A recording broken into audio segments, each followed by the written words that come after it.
What's up everybody, welcome to Adventure FPV. My name is Lee. If you're new to the channel, welcome. Today we're talking about how to get the best quality out of your GoPro. Now there are a million of these videos out there, but I'm gonna show you my perspective.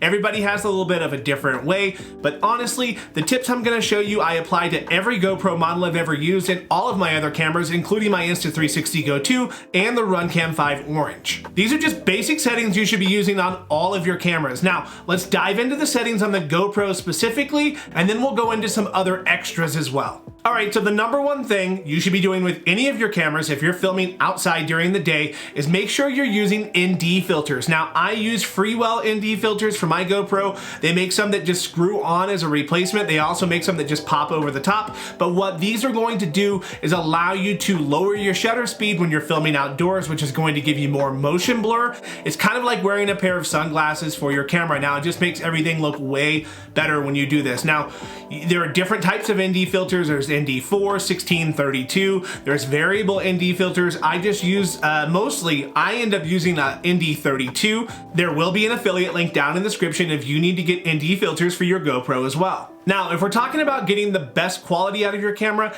I like to stabilize in post-production using either Gyroflow or Reelsteady GO, and we're gonna talk about that in just a little bit.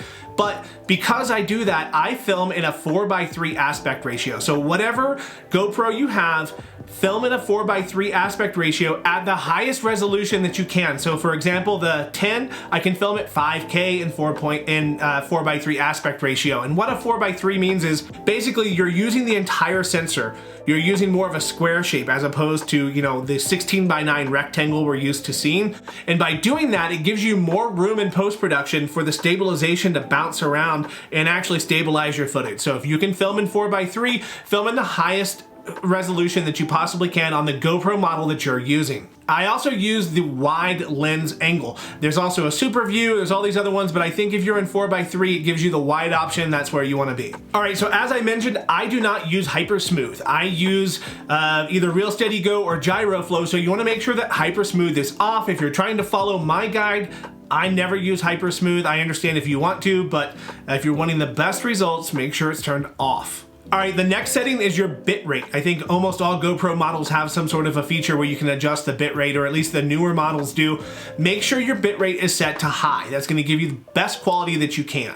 So next up is shutter speed. We briefly talked about ND filters, and what that's going to do is allow you to set your shutter speed at twice your frame rate. This is known as the 180-degree rule. Now, I don't always follow this rule, but what it is basically, see, like right now I have a lot of blur in my hand. So if I was using a higher shutter speed, it would look almost hyper realistic, where you could see the motion of each frame. So I don't always use the 180 shutter degree rule. Sometimes I break it. I've noticed that sometimes people who upload a video with lower bitrate using motion blur and a 180-degree shutter rule, their videos they don't look that great. They get compressed really bad by YouTube. But using ND filters will definitely allow you to use that shutter rule, or at least get closer to it. Don't leave your shutter in auto because you're going to be getting exposure changes if you do. Now, I think there is a time and a place to put it in auto. If I do a professional one shot and I'm starting outside on a sunny day and then I fly into a dark place, yeah, I do leave that on auto. But if I'm just going for a nice mountain cruise or something like that, I want to have epic footage, I do not let the shutter speed change. Now, when we're talking about breaking the rules a little bit with your shutter speed, one thing I do is if I have on an ND32, it's bright outside, I'm looking through the camera and I can see that the clouds are still blowing out in the brightest part of the sky, I will actually make an adjustment to the shutter speed and break that 180 rule. So I will basically take it up, make adjustments up and down on the shutter speed until those highlight details have been recovered in those clouds. Now, I would personally rather get the exposure right than I would motion blur, because if all of a sudden you're coming down and you aim up and all the clouds, the sky's just blown out white, that's not a good look. So I would basically just aim it at the sky, brightest part, adjust it, and you're good to go.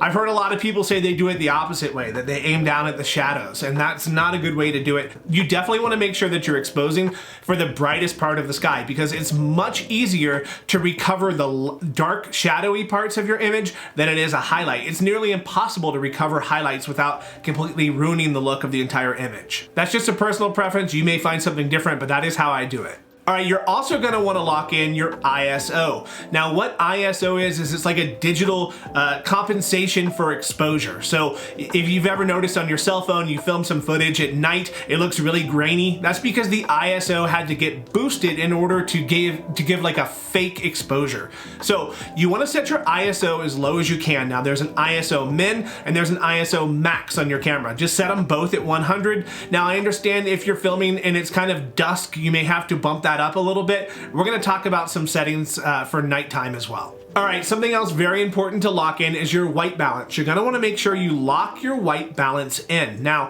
the reason you wanna do that is because you don't want color shift. So if you set it to auto, you may be shifting more from warms to cools, from yellows to blue during your flight, and you do not want that. It's not a good look. So make sure you're locking in your white balance. Now, during a bright sunny day, I think 5500 Kelvin is about where you wanna be on a bright sunny day. It's going to depend. Now, you can make adjustments to your color temperature in post-production, but you want to get it as close as you possibly can when you start. All right, another thing you want to do is set your sharpness on your camera way down. You want to set it to low, maybe on medium. I usually leave mine on low, and the reason that you want to do that is I think it's way too sharp on high, and it's very, very hard, if not impossible, to remove sharpness in post-production. So you want to start with a very, very low sharpness, and you can add it in post-production, and you can set it exactly where you want it. So leave that on low. Okay, and finally on the settings, your color profile. We're talking about getting the best quality out of your camera, which means you're gonna have to grade this footage in post-production. So if you wanna grade it, make sure you have it in a flat color profile. I think it's had a few different names across the different revisions of GoPro, but you do not want it to be on vibrant. I mean, the only time you want it to be on vibrant is if that's the look you're going for and you have no intention of color grading this footage at all. But I'm guessing that you're still watching this video, so you would like to know how to get better quality out of your camera. So by setting it to flat, we're gonna go in post-production and make all the tweaks manually. All right, now if we're talking about filming at night, there are a couple things that I do. I always go back in and make adjustments to that white balance. You wanna kind of get it just right where it looks good, where whites look white. You can use a piece of paper or some sort of neutral and just kind of get a rough estimate of what looks good. Like I said, you can make tweaks in post-production, but go ahead and get your white balance set right. All right, the next thing we're gonna talk about is your shutter speed. Obviously, you're not gonna have the ND filter on at night, so you can go ahead and play a little bit with the shutter speed to figure out what looks good as far as giving you the most exposure in the image. Now, ISO is another very, very important thing. So we talked about how ISO can introduce digital noise. So at night, that's probably gonna be something that happens if you're using a small action camera, but make sure you limit your ISO. I usually set a high limit on my ISO to 800. I do not let the camera go above 800 ISO. I adjust the rest of it with shutter speed. Now there are things you can do to get rid of some of that noise in post-production. Most production software, Premiere, Final Cut has denoising software built in. I actually have one that I purchased called Neat Video, and it does an amazing job at removing noise, but it does take a long time to render.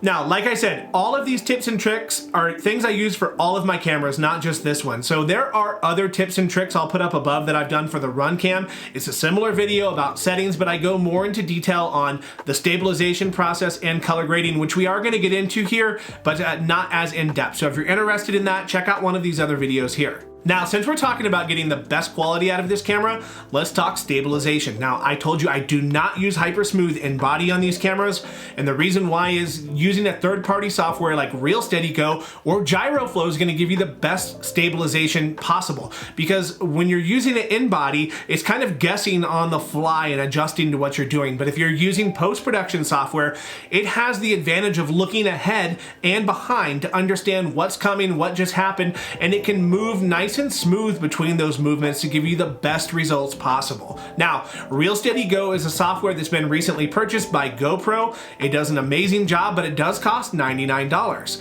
On the other hand, there's Gyroflow, which has been out for a while, but they just came out with an all-new release of this software, and they made it very, very easy to use. And in my opinion, I've ran some GoPro Hero 10 footage through it, and it looks just as good as Reelsteady GO. Now, the workflow in Reelsteady GO, I would say, is a little bit easier. There's a lot of options in Gyroflow, which is a good thing, but it can also be a little bit overwhelming. So, you know, it is free software, so if you want to use that, there's going to be a link down in the description below. And Reelsteady GO is also a great option. I'll put a link down there too. I do not have any affiliate to that software, but it is great and I use it all the time. And the second revision is coming out here very soon. Both softwares do an amazing job. Obviously, one is free and the other one is not. So you got to pick, you know, what features you like about which one and go with that. All right, the last thing I want to talk about is color grading. Now, this is not going to be a full color grading tutorial, but I do want to take a look at the workflow a little bit of some of the things that I do in here. Like I said, there will be some other links to some other videos I've done in the past that may be helpful, but let's dive in and take a look at just a few of the tweaks that I make when editing GoPro footage. So before we take a look at the manual color grading process, I do want to mention that I have LUTs available that I have custom created that you can drag and drop onto your footage, and man, you can really get a nice look out of it just by turning it on simply. You can adjust how much of that is on. The only thing you really need to do is make sure the color temperature is set correctly, and then other than that, you just drop this right on and it looks great right out of the gate. These LUTs are available on my website for download. They're free to my members. They're also like $3 if you're not a member. I think the whole kit is like $5 or $10, so that's pretty cool. You get multiple different types of looks, like a retro look, an orange and teal look. This is the one that I call the look, and yeah, it's very vibrant, very cool. So if you're interested in just doing that and you're not ready to go down the rabbit hole on full color grading, this is a great option. So as I mentioned, this is not going to be a full color grading tutorial. I will put a link up above right now to one that I did for the Insta360 Go 2. It's the same exact kind of basic principles that I did. So if you're interested in that video, you can take a look at it here. But yeah, I'm just gonna make some tweaks to the colors, the lighting, the shadows, and everything, so you can kind of see what a difference it makes going from a flat color profile and then custom grading your footage to make it look the way you want it to. You really get a nice look doing it that way. I previously mentioned leaving your sharpness at low or medium setting. That way you can adjust it in post-production. So let's take a look at that. I'm gonna go ahead and zoom in. You can see I just added this sharpness and it's way too sharp there for me, but you can dial it back, customize exactly how sharp it is. But like I said, once it's sharp, you're not really able to unsharpen it. Just making something blurry is not the same as making it sharp. So yeah, this is a real nice custom way to do it. I would highly recommend doing your own sharpness setting. Now, I don't have a side-by-side comparison to show you what this would look like if you're just using the vibrant profile on GoPro, but I can tell you from experience, doing the flat color profile and color grading everything yourself looks way better than just using the stock settings that are built in. You have more control over the shadows and the highlights and everything else. All right, as you can tell, post-production color grading is where it's at. Now, if you just want to get an image right out of the camera that looks pretty good, go ahead and set it on vibrant, put everything in auto, it's going to look pretty decent. But obviously you've watched this video till this point, so you're wanting to step up your footage to the next level, and color grading, stabilizing, and using manual settings on your camera is the way you're going to achieve that. Now, I do offer LUTs that I created available on my website. They are free to all of my channel members. If you're interested in adding a LUT, there's gonna be a link down below where it says join. All of my members get these LUTs for free, or you can purchase them right on the website directly if you don't wanna become a channel member. As always, I want to thank you guys for sticking around till the end of the video. If you enjoyed it, please leave a thumbs up. If you have any questions at all, please leave a comment down below and subscribe to the channel. We will see you in the next one.